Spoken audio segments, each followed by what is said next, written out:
Hi there. I'm Dr. Joe from Boca, and I'm wondering how I can be of help to you today. I admit that it was hard, but when I just stopped for my coffee at Dunkin' Donuts, I did say no to the lovely person who offered me what seemed to be a delicious looking chocolate donut. And as I was driving here to the office, I started thinking about the word no, and in fact, the importance of being able to say the word no. You see, recently more and more of you have written to me describing how overwhelmed you feel, how stressed you feel, how overburdened you feel, how taxed you feel, and have been asking me what on earth can you do about it. I think using the word no is very, very important. Now let's just review this for one moment. Obviously, when you have children, whether they're teenagers or even small children especially, it is critical as a parent to say the word no.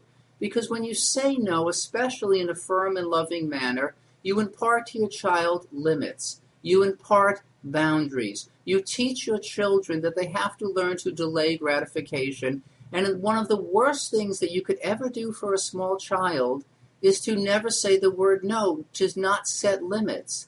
It would be horrible for your child to first hear the word no when he or she goes off to school.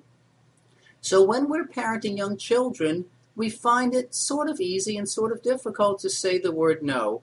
And if you're saying yes when you should be saying no, please put your tongue right behind your two front teeth and look your child in the eye and simply say no. Now let's move on. Now we're adults. We're being asked to do many different things. We're being asked to join causes and give contributions and stretch ourselves very, very thin. And I'm all for helping out friends and family. I certainly do, and I live by that example. But I'm concerned that too many times we say yes when in our heart we know that we should be saying no. And when I ask people that I talk to, why didn't you say no? Why is it so hard to say no? Many of you respond by saying, well, I'm afraid that he or she was going to get mad. I was afraid my friend was going to get angry. I was afraid my family would be disappointed. I was afraid my colleagues wouldn't think highly of me anymore. And I know that these are very powerful feelings, but if you don't say no, then I'm concerned that you're not being true to yourself. And if you're saying yes when you should be saying no, chances are whatever the activity is, whatever the cause is, your heart's not going to be in it. You're not going to give it your full effort. You're going to procrastinate.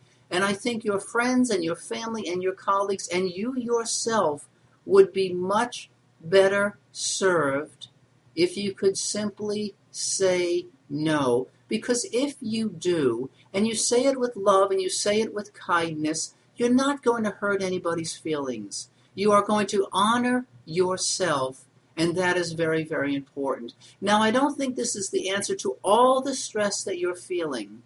But if we all could learn to respect ourselves enough to say no when we should, we're all going to start to feel a lot better.